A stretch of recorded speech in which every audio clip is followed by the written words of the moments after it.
Thank you so much for the warm presentation, and thank you, Security Middle East, for this wonderful event. And thank you, all of you, for staying for this panel. Assalamu alaikum wa rahmatullahi wa barakatuh. I have the pleasure to be with wonderful experts today. The security landscape keeps evolving, and the threats that we're facing become increasingly complex. I don't know if you're familiar with the Barbie movie last year. Someone? Come on. Yeah, you're probably.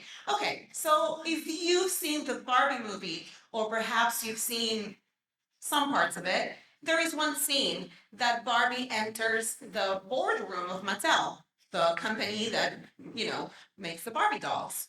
And what she encounters is that this product made for girls is managed by an all-male board.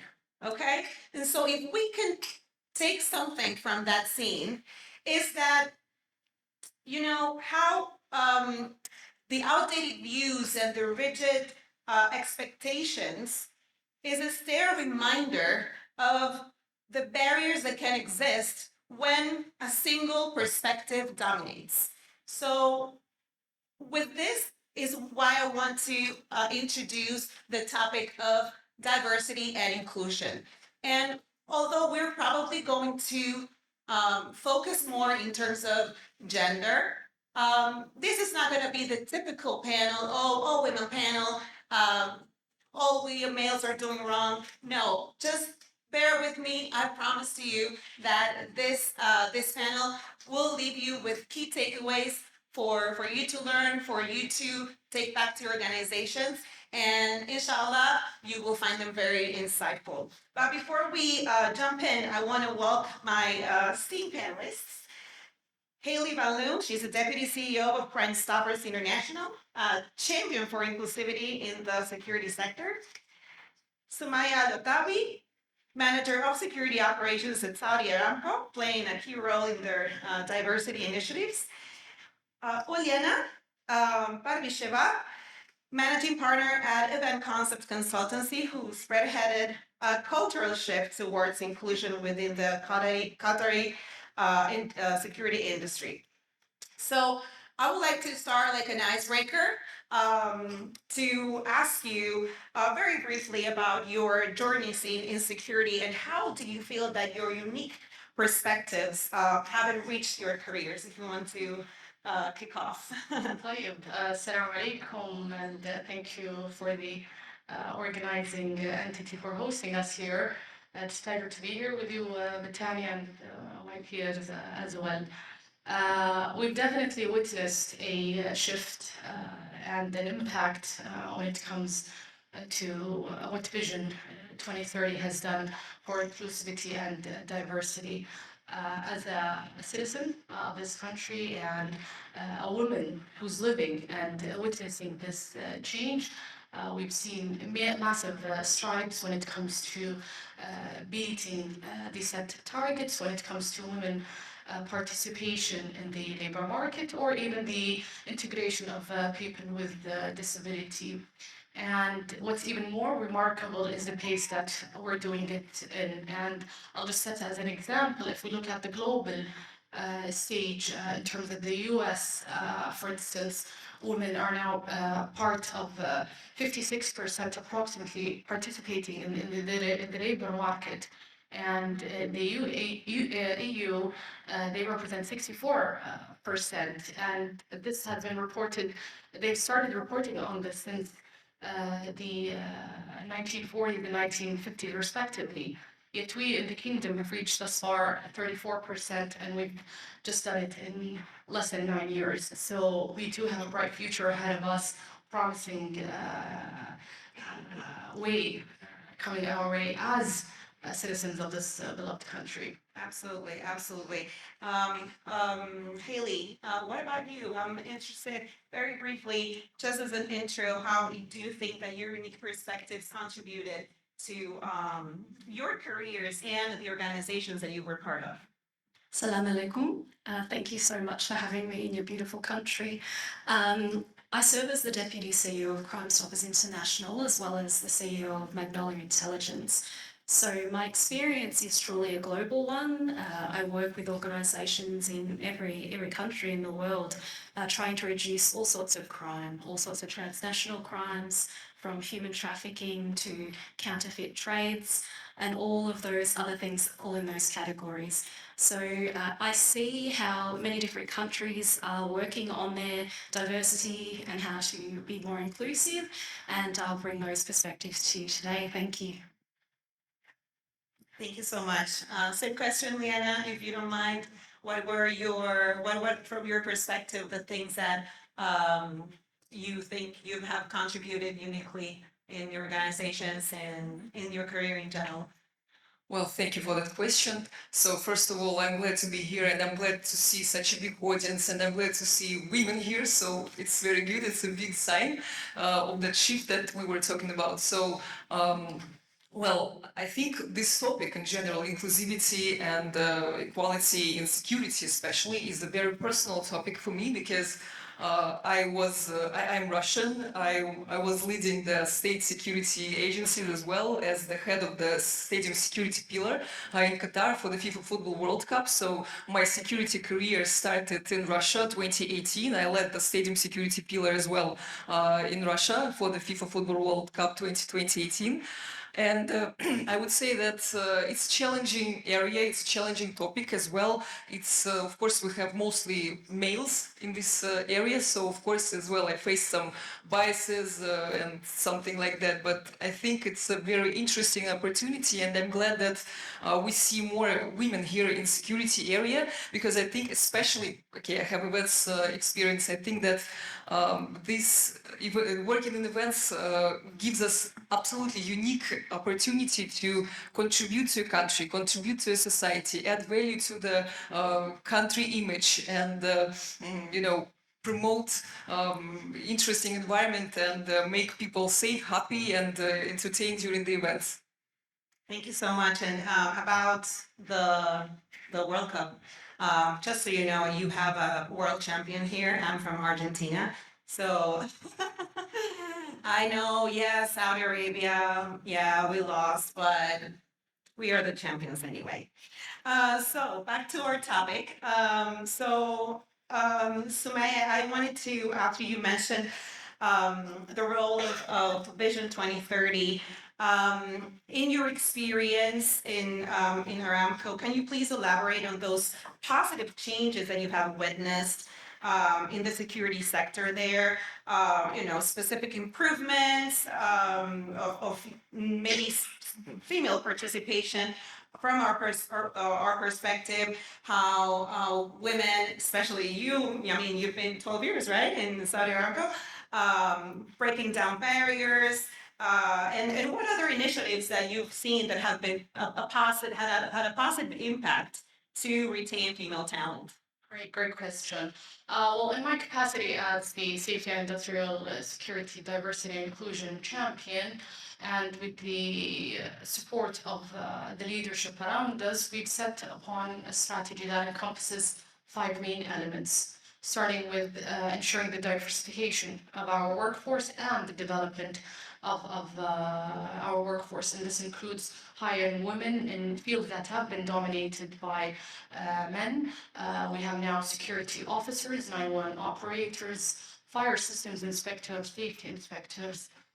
We've also developed men and women for a managerial track and senior leadership track through a sponsorship program where they are mentored and coached by executive management to support the strategy. The second element that we have is ensuring diversity and inclusion training to our population to the leadership level, and where we want to put an emphasis and awareness on the need for this change, addressing unconscious biases, ensuring that there is this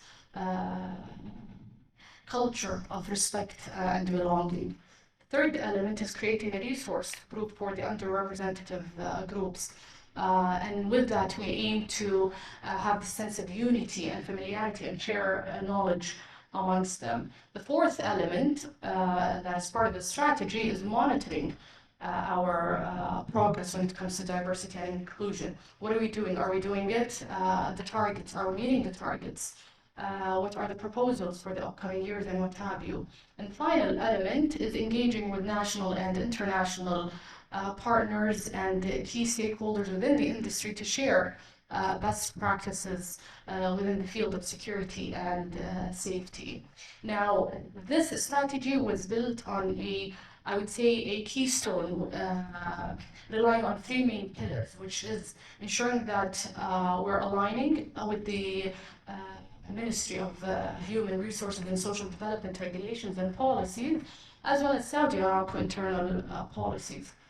At the same time, ensuring the environment is ready for this change. We have massive change coming our way. We needed to have our people ready and believe in that change.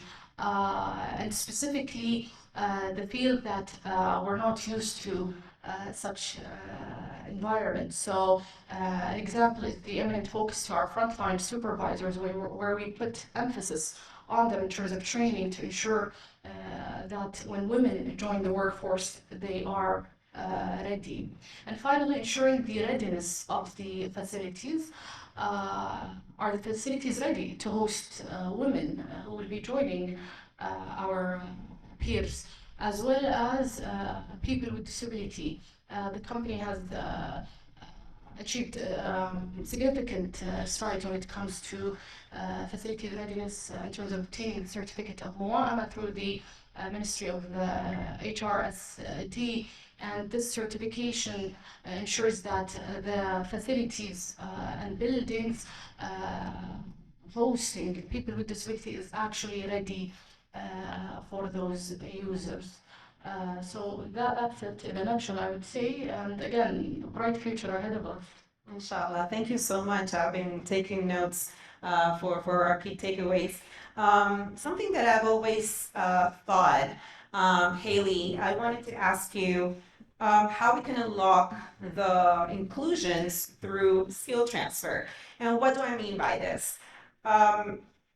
Is there a lack of skills in the sector? Is a lack of qualified candidates the real challenge, especially when we are speaking about women?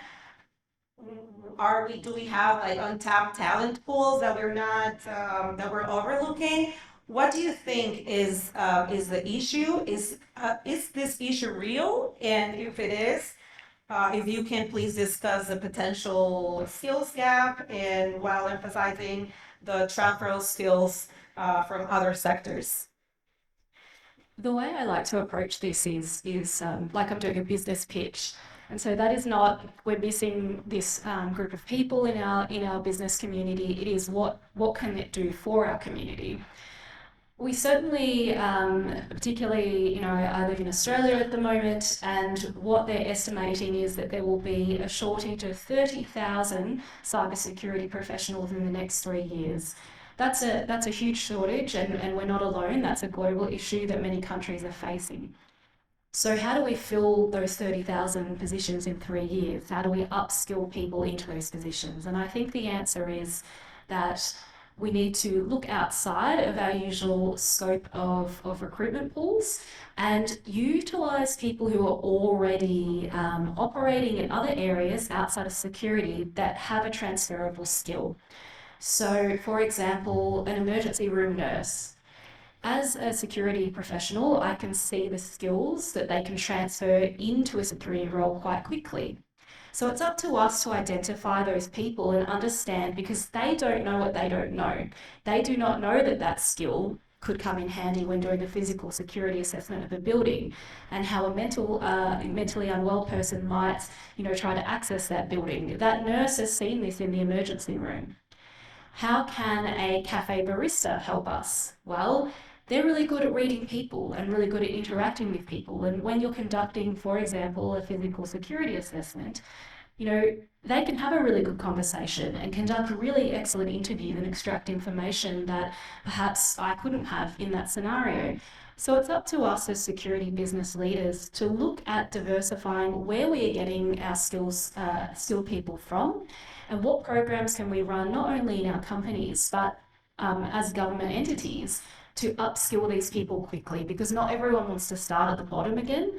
And I think that's part of the issue. Mr. Iqbal, I think you spoke about this generation changing, careers a lot and things. Well, let's enable them to do that and keep them at the rate of pay that they're used to by transferring the skills that they have into higher management roles and giving them, for example, cybersecurity training in a boot camp. And that would be what I would say would be the solution here. It's not just about women, it's about enabling all the skills that people outside of our space have to improve our space. That really resonates very close to home because I am a lawyer by training. I've been working in policy for many years, and I also worked in cybersecurity, so I have this three-folded kind of background, and sometimes it's very difficult for people to understand because you are too legal for certain technical positions, and you are too technical for certain legal positions. And I think that the key on this is to understand how you can bridge two different worlds and what kind of skills this background gives you to transfer them to positions that have a lot of in-job training, as we were saying before.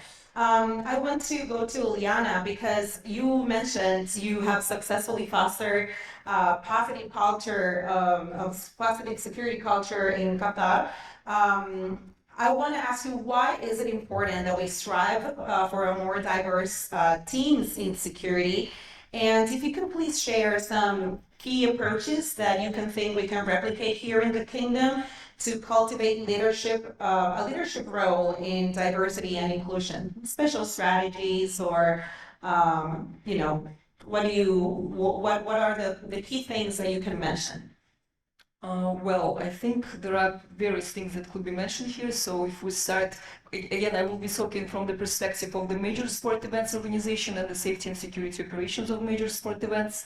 So talking about, for example, the cultural aspects, the cultural inclusivity. So some countries, they have big experience in running the major sport events. Some country has less experience. So, however, it's even if the country has a wider experience, it's never late to learn something new, to learn and adopt new approaches. So, sharing my experience from Qatar, I would like to mention, for example, that our Qatari representatives, they invited different representatives from different countries that have good experience in major sport events, especially football events, in order to them share their experience, share their learnings, and for Qatari representative to be able to learn from those experiences, pick what exactly is good for Qatar, what will work for them best, because you cannot copy-paste the legislation or the experience of whatever country. So, for example, again, safety and security operations, FIFA Football World Cup. In Russia, state security agencies, they have built pretty strict and pretty clear state security agencies requirements in respect of how security operations should look. What is the security infrastructure that we need to have? So from one point of view, for the organizers and for those stakeholders who are responsible for the security infrastructure, it was, I would say, easy because it was clear what exactly they need to do. However, it's the level of flexibility, how they can address, how they can meet those requirements, was pretty low. On the other hand, if we talk about experience that's shared by our representatives, our colleagues from the United States or from the United Kingdom, so I would say that this approach, their approach, is more focused on a very comprehensive risk assessment approach. So this allows more flexibility to the organizers, how they can build based on risk assessment. Of course, risk assessments have to be based on a threat assessment.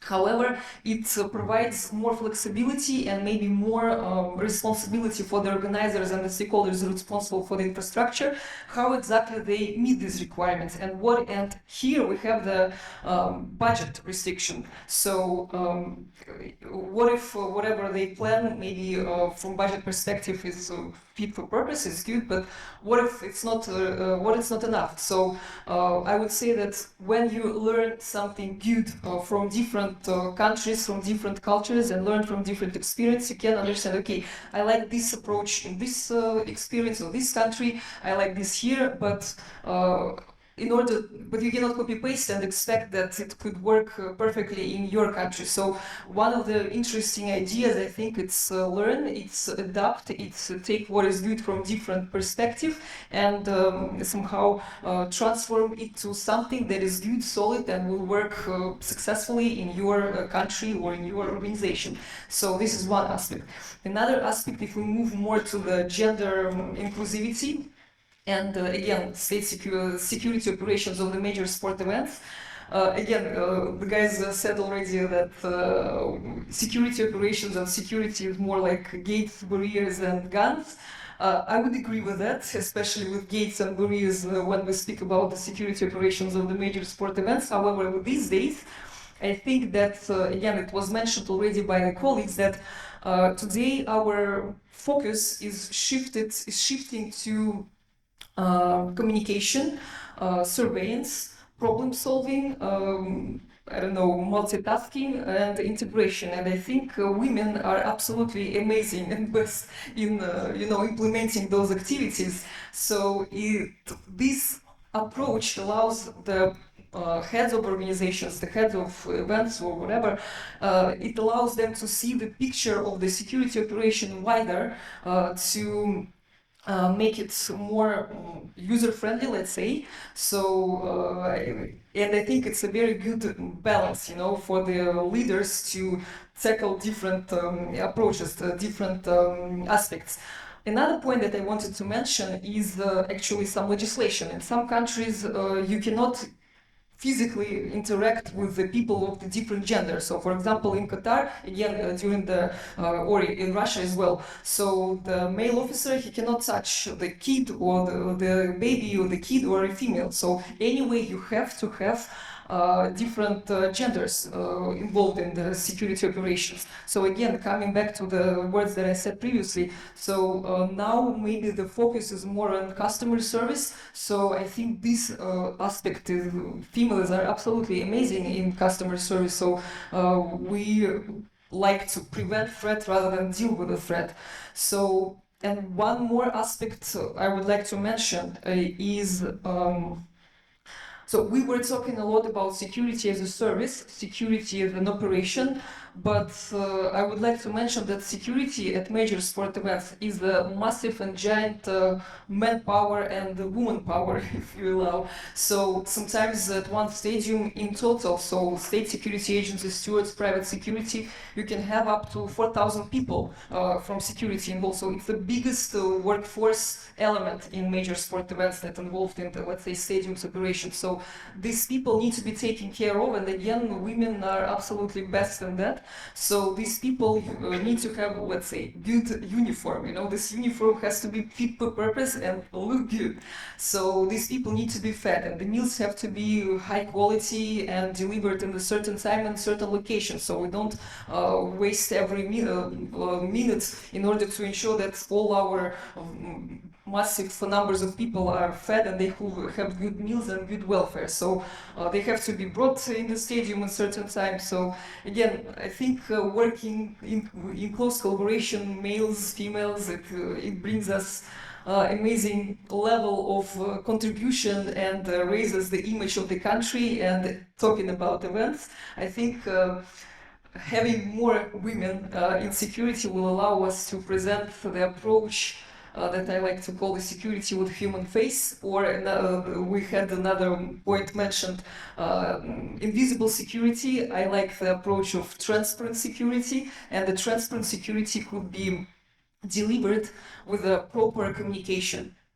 Thank you. I think we've heard amazing insights today. Unfortunately, We are very tight with time, so we won't be able to take questions from the audience, but hopefully during the coffee break, we'll be able to keep discussing these wonderful topics.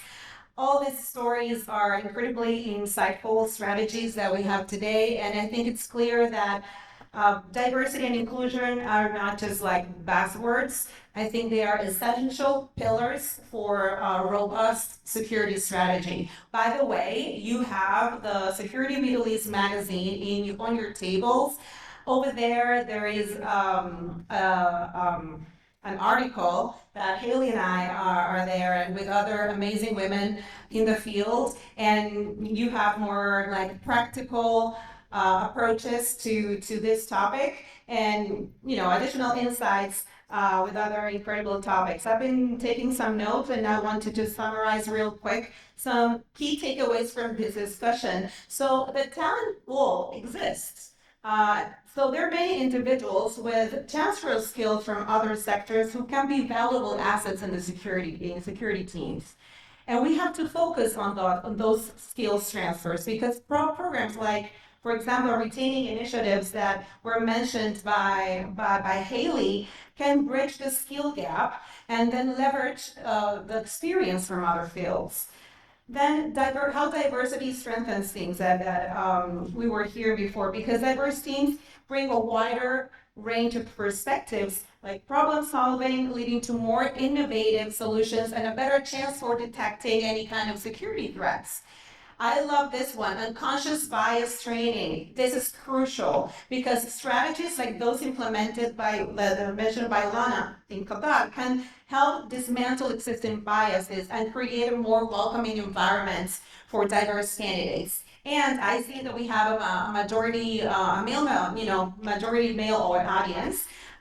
You guys can play a vital role here by mentoring, by advocating for equal opportunities, and challenging existing biases. These are all crucial contributions that males can make. And companies in general, implemented these unconscious gender biases, building the leadership teams, celebrating achievements in diversity, advocating for inclusion within the own workspace, providing mentoring, professional development opportunities, and continuous education.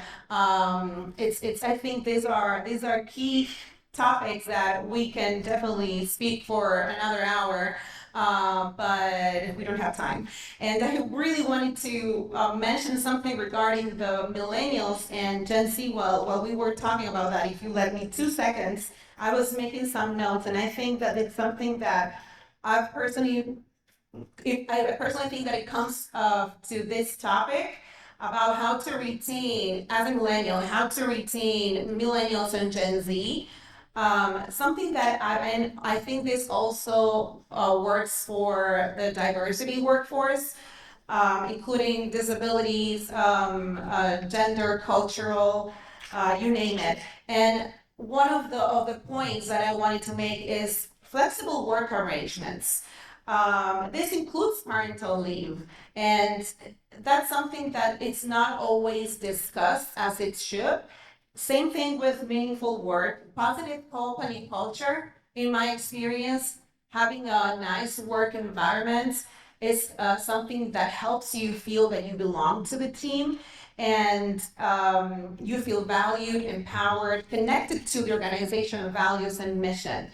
That will help you, besides of course compensation, benefits, and career growth, to stay in the company. So thank you so much for listening. Thank you for your great attention. Thank you so much to my fellow panelists for their great insights. And I hope we can continue the conversation during the coffee break. Thank you so much, and thank you. Thank you. Sorry for taking longer than expected.